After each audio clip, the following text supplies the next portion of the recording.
Thank you, Dr. Bank. There is no contradiction in reality. Something to take away with, and it could be easily quoted as a Quranic verse as well. It's exactly the same. The contradiction is in words we choose to use. Without further ado, I would like to welcome, and please join me to welcome Dr. Azam Tamimi to the stage. Thank you. Bismillah ar-Rahman ar-Rahim. Alhamdulillah. Wassalatu wassalamu ala Rasulillah wa ala alihi wa man walah. I'm truly honored to be here tonight, and most grateful for the invitation and the opportunities that have been given to me. I was thinking of talking to you about the story of Islamic political thought, how it actually evolved. But some of the points that have been raised so far in the past few minutes make me wonder whether we should start from the beginning or begin with where we stand today. For instance, the term political Islam or Muslim Democrats, and what do they mean? How do they refer to each other? And how do we identify ourselves when we talk to the other? Tomorrow we will witness the launch of the Malay translation of my book on Rashid Ghannouchi. And Rashid Ghannouchi is a person of great genius. I accompanied him for many years in the UK. I was almost his personal translator in many of the conferences and meetings he had during the years of his exile from 1991 until he returned to Tunisia in 2011. I also did my PhD taking his experience and his movement as a study case for the attitude of Islamists toward democracy and the main obstacles hindering the progress of democratization in the Middle East. Now, if I were to rewrite my book today, I'd probably say some very different things. Because what we've seen after the frustration of the Arab Spring has shown us that what at one stage we believe to be a fundamental principle is merely a tactical position. I know personally my own brothers with whom I lived for many years in the UK. It's no secret I am a member of the Muslim Brotherhood. I've always been a member of the Muslim Brotherhood, and I'm proud of it. And I know that many of our brothers and sisters who find it difficult after the frustration of the Arab Spring tried to dissociate themselves from the Muslim Brotherhood were also with me in the Muslim Brotherhood organization. So you see, sometimes our thinking, our political thinking, is molded by the circumstances we find ourselves in.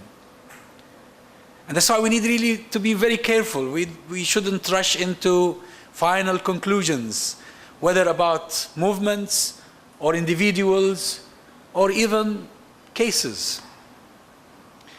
And this is the story of Islamic political thought. It's the story of thousands of contributors to this body of knowledge that each of them was actually contributing on the basis of his or her understanding of the text and his or her own experience in life and with the implementation of whatever understanding they had of the text.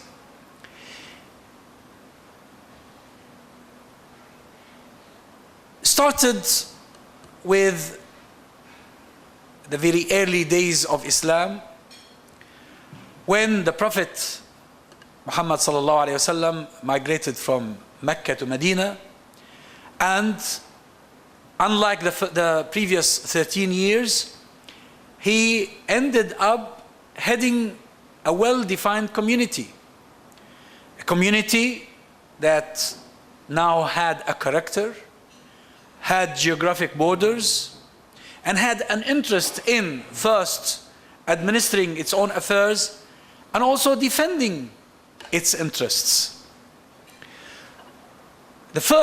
One of the very first things he did in Medina was to author or to get written for him the document of Medina, a constitution, one of the earliest known to humanity, that defines the roles and the responsibilities and the rights of the various components of this community, a community that had people who believed that this was the Prophet who came to them with a divine message, people who were from the people of the book, Jews and Christians, but mostly Jews, people who wanted to be part of the community but who were still paganists, mushrikeen. They did not embrace the new faith yet. So you see, it's quite a diverse community, pluralistic in many ways. He needed to establish or to write down a constitution that organized their relations with each other. 10 years later, the Prophet passed away. And with his passage, with his death, revelation ended. We had the revelation in the form of the book, the Quran, but no more revelation were to come. And the Muslims from then on were left to themselves. They had to interpret the revelation they already had. They had to come up with solutions for new problems that they did not experience before. And if they had problems, they had to devise mechanisms to resolve them, because the Prophet was no longer there. When the Prophet was there, they'd rush to him if there was a dispute. Now he was no longer there. Of course, they have the book and they have his sunnah or his sayings or what they still remember of his actions, but he himself as an arbiter wasn't there anymore. Not only that, the very small community of Medina, which probably counted a few thousands, and which was to a large degree by the time the Prophet passed away, so homogeneous, very suddenly exploded into a superpower, into a huge entity, extending, by the time Abu Bakr became the first caliph, across the whole of Arabia, and by the time Umar became caliph, even extending into Persia, into North Africa, into parts of even sub-Saharan Africa. By the time Uthman became caliph, and we're talking here about what? A few years, a few dozens of years, the entire Mediterranean basin had become under their control. Now the real challenge here is how to govern, how to administer the affairs of such a rapidly growing community using the same model that fitted a very small community so homogeneous inside Medina. I can tell you on the basis of my own study that the Muslims were actually never able to resolve that problem or meet that challenge. And that led to considerable problems afterwards. Considerable problems. It was okay until around the middle era of Uthman, the third caliph. But then problems started. People didn't know what to do about it. Somebody came and killed the caliph. Of course, the previous caliph was killed, but wasn't killed by a Muslim. But this time, the third caliph was killed by Muslim rebels who felt that the system was no longer able to respond to their needs and solve their problems, that the justice that brought them into Islam was no longer being served. Remember that the entire political system in the early years of Islam was based around, or was established around, the verse in which Allah subhanahu wa ta'ala says, إِنَّ اللَّهَ يَأْمُرُكُمْ أَن تُؤَدُّوا الْأَمَانَاتِ إِلَى أَهْلِهَا وَإِذَا حَكَمْتُمْ بَيْنَ النَّاسِ أَن تَحْكُمُوا بِالْعَدْلِ. Allah commands you to give back to people what they own, what belongs to them. And when you judge or rule among people, you do that justly or fairly. The other verse, إن الله يأمر بالعدل والإحسان وإيتاء ذي القربى وينهى عن الفحشاء والمنكر والبغي يعظكم لعلكم تتقون. Allah commands that you serve justice, that you do ihsan, and a lot can be said, can be explained about the word ihsan, that we don't have time today to, we can actually organize a conference about ihsan. Ihsan is the highest degree combining piety, compassion, and kindness together. This is what the Muslims are expected to do among themselves. But then they ended up not being able to monitor the officials who were deputizing for the caliph. They found themselves with so much wealth that they could not find means of preventing corruption. Slowly, Muslim community, the huge Muslim community, was getting away from the original model, which we can securely describe as the ideal model, the model of the Prophet and the rightly guided caliphs, to end up in a form of despotic monarchy. Starting with the Umayyads, followed by the Abbasids, followed by whatever dynasty that came afterwards. The only thing that served Islam and the Muslims was actually the stance of the scholars, the early stance of the scholars, who denied the rulers the right to monopoly of the text. So there was never a church in Islam. This is the greatest success that we have in Islam, that we never had a religious authority claiming to speak in the name of the Muslims or claiming to represent the divine. And that's why the process of ijtihad never ceased, it continued. And there were always at different stages attempts to address those early problems that led to this deviation from the ideal model. Now it's a very long story, but usually it is very interesting to study some of the works of people like Al-Farabi, people like Ibn Taymiyyah, Ibn Khaldun, even before that people like Al-Mawardi, although I consider Al-Mawardi to be an apologetic for a despot rather than an actual book on political theory, trying to justify what went wrong rather than trying to provide a good political theory. But nevertheless, through much of the history of Islam, and notwithstanding all the problems that existed with the Ummah, the Islamic political model continued to be superior to other models. If you compare the Umayyads to whatever other dynasties that existed during their time, or if you compare the Abbasids to whatever dynasty that existed during their time, all the way to the Seljukis, to the Ottomans even, until the rise of Europe. Until the Europeans surpassed the Muslims by coming up with a model that seems to some degree deliver what we ceased to be able to deliver.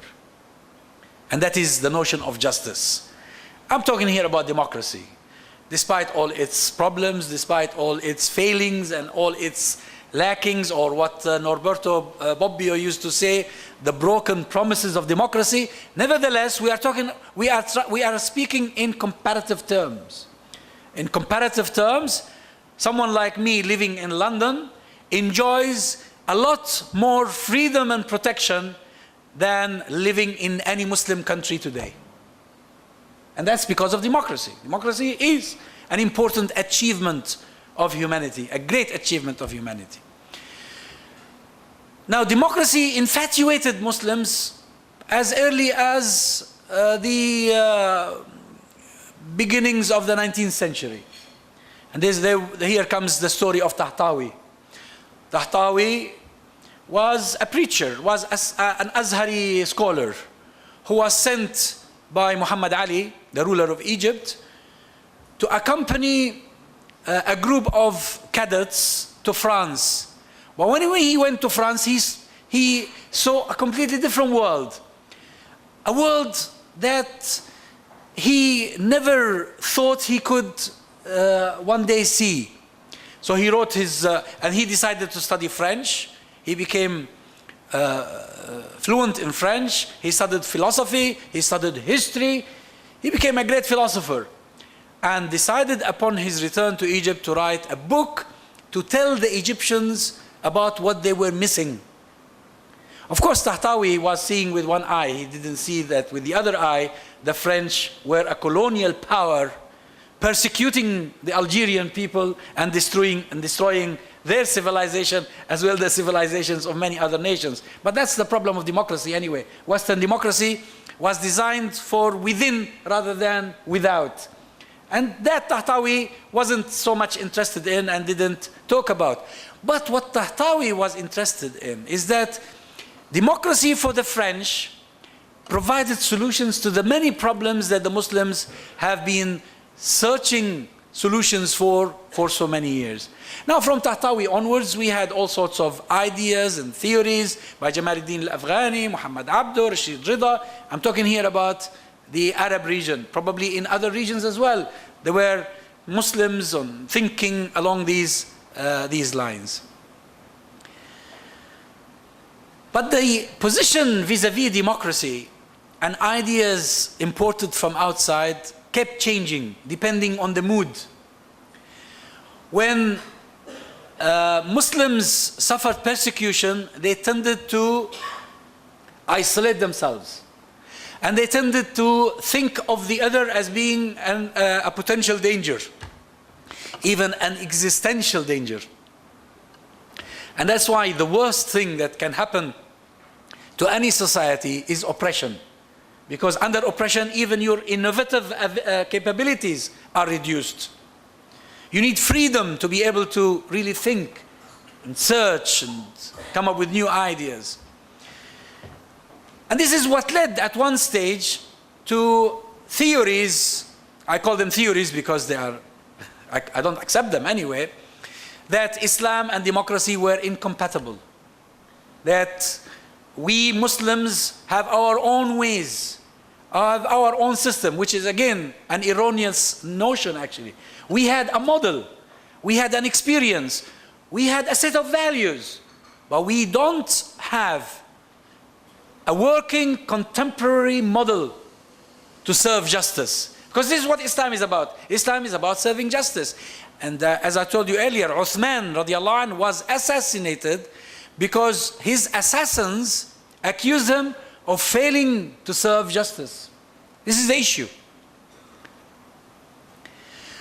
But then afterwards came, as a result of transformations around us, and again, political thought is the product not only of ideas, it's also the product of the environment, of experiences, of interactions. The changes we start seeing in Eastern Europe, the fall of the Soviet bloc, all this encouraged the emergence of new thinking. And one of the pioneers in this new thinking was Rashid al-Ghannouchi. And Rashid al-Ghannouchi is a person, probably some of you heard him before or interacted with him. He is he has a rare quality that you don't usually find in people of his prominent statute, and that is he is humble to tell you what we were and where we've become. That what we have learned and where we went wrong. I mean, the Tunisians, and Rashid Ghannouchi in particular, are really very good at this. Even the Nahda movement, since I knew it more than a quarter of a century ago, regularly in their conferences produced evaluations or revisions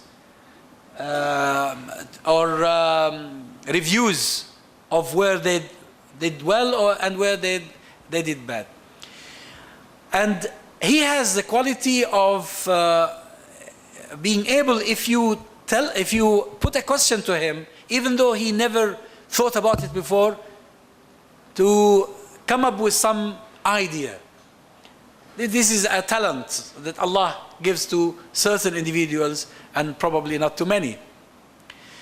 Rashid al-Ghannouchi, together with some others in that period, we're talking here about from the mid-80s onwards, started laying the foundations for a theory of an Islamic democracy. A system of governance that is inspired by the values of Islam, but that learns from the ways of the democratic world. That we need not invent the wheel. Is already so much there that we can learn from. And there was a time in the 90s where we thought, myself included, of course, that democracy was our best bet. That if we stick to it, and if we struggle for it, and if we have the chance to implement it, that will be sufficient to accomplish our objective, establishing an Islamic system that delivers justice to the people. And then came the Arab Spring. And the Arab Spring was the greatest opportunity we had all been waiting for. The people rose, they brought down despots, and asked the Islamists, including the Nahda movement in Tunisia, which was still part of the Muslim Brotherhood until then, to lead the change. They asked the Ikhwan al-Muslimun in Egypt to lead the change. They asked Al-Islah in Yemen, which is also a Muslim Brotherhood organization, to lead the change.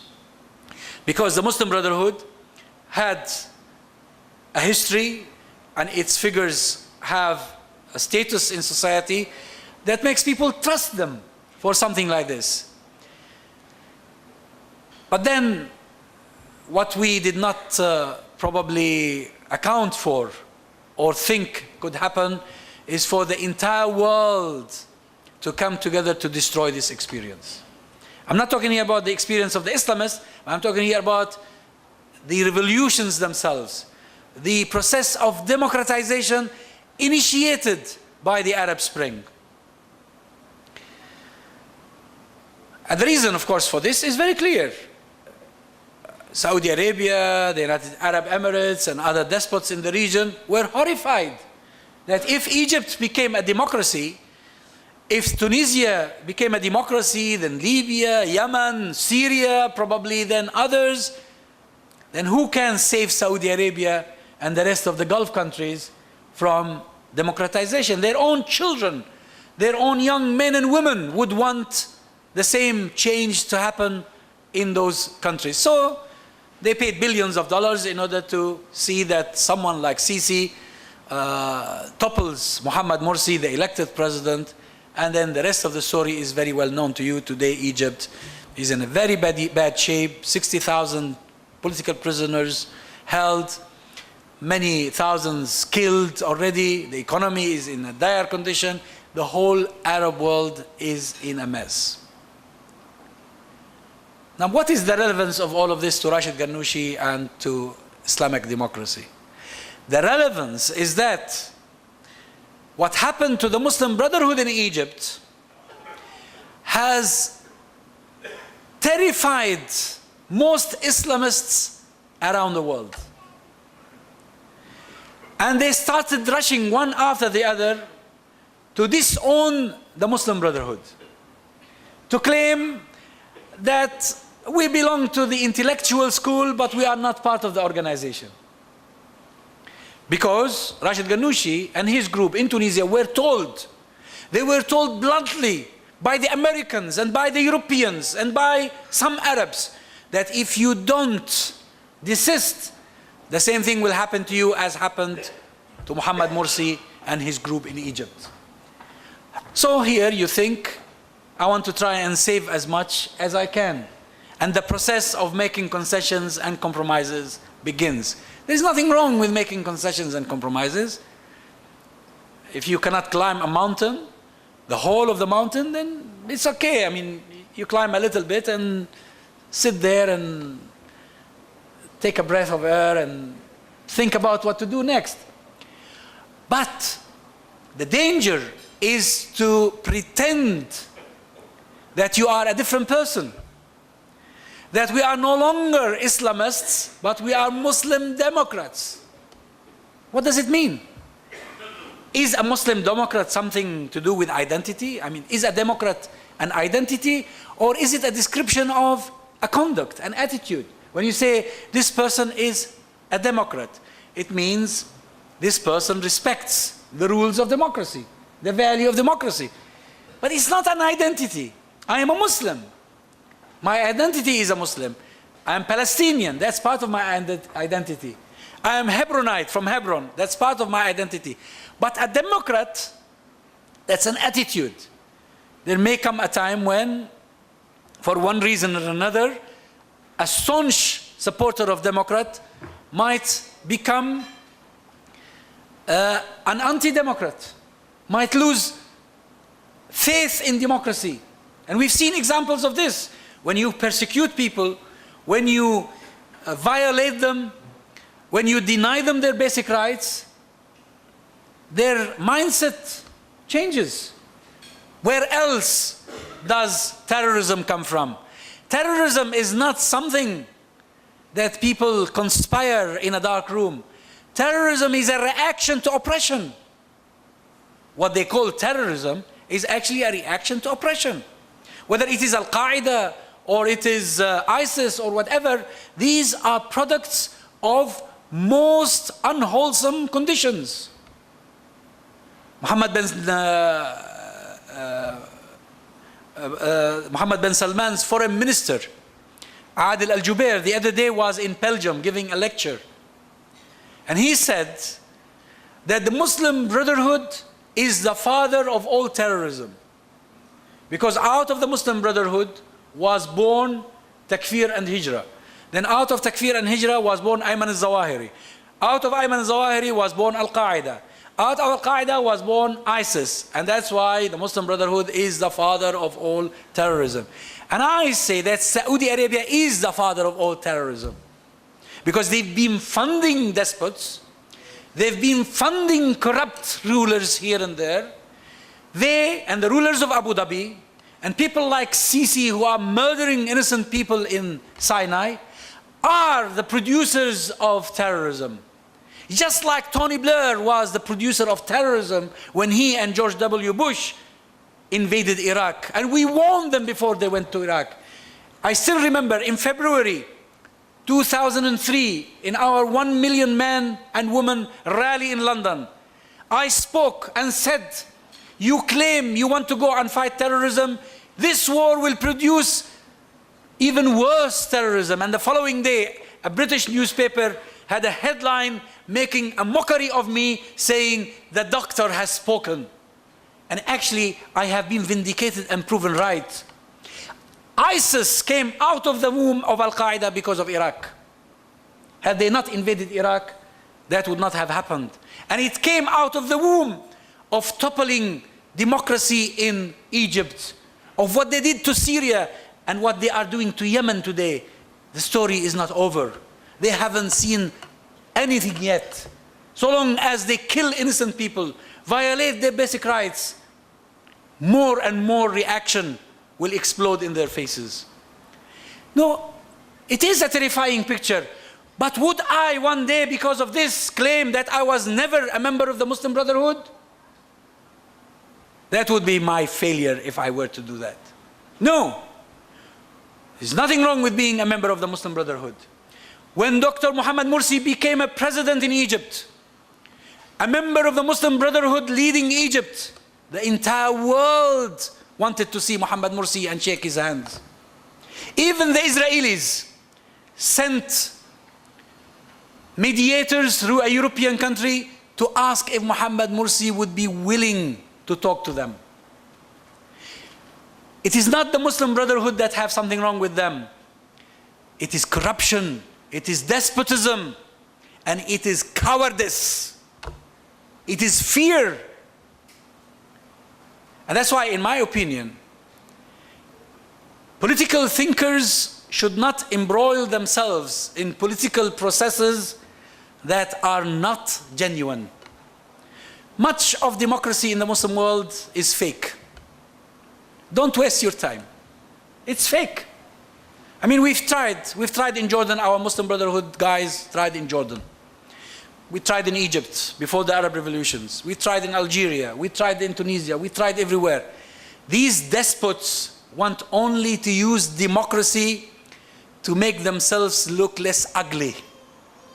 Not because they are serious about delivering justice.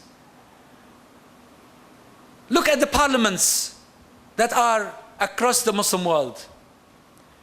Are they defending the rights of the populations? Or are they actually mostly representatives of a ruling party that is monopolizing power and not allowing anybody else to compete fairly with it? So democracy is a nice thing, but we need to distinguish between genuine democracy and fake democracy. I would never waste my time over fake democracy. It will even damage my image to do so. And this is what is happening to our brothers in Tunisia today. Okay, you cannot continue with the same enthusiasm because all the factors are against you. Tell the public the truth.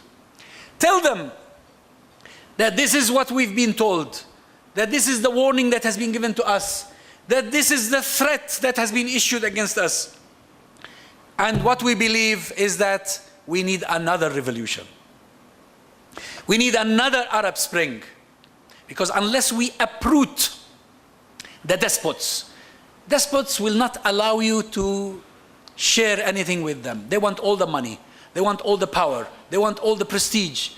They'll give you nothing unless they think if they give you something that will benefit them in one way or another. But genuine democracy requires a revolution, requires radical change. And I firmly believe that the next round of revolutions is coming, and is coming soon. Because the counter-revolution is causing so much damage to the Muslim world that is even not comparable to the damage that existed before the Arab revolutions. In absence of all of this, or not in absence, in spite of all of this, and on its margins, someone will have to continue to work on the theory. In my book, in my conclusions of the book that you will be able to read in Malay on Saturday, I advise in Nahda movement and Rashid Ghannouchi that Rashid Ghannouchi is a great thinker and he should be spared the battle of politics. That he should be dedicated to thinking for the Muslim Ummah, because we need people like him. But once you become at the forefront of the political battle, your ability to produce new thinking is diminished, and your image will also be distorted, if not tarnished. Alhamdulillah that in Islam we have this concept of ijtihad. Concept of ijtihad means that any Muslim, men or women, young or old, depending on their knowledge and expertise, can think about what the text means and how it can be applied in a certain context. And I think we need to encourage this ijtihad in the political field in the hope of preparing ourselves better for the next round of revolutions, so that when the people are successful in uprooting these tyrants, then we can work for the establishment of systems, of regimes that deliver justice to the populations. Do we have afterwards discussion, or don't we? Do we have discussion afterwards? I think to make it more probably beneficial for everyone, I'd like to end here and hear from our sisters and brothers in the audience what they think, and also receive their questions if they have any questions about the things that I have said. Thank you very much.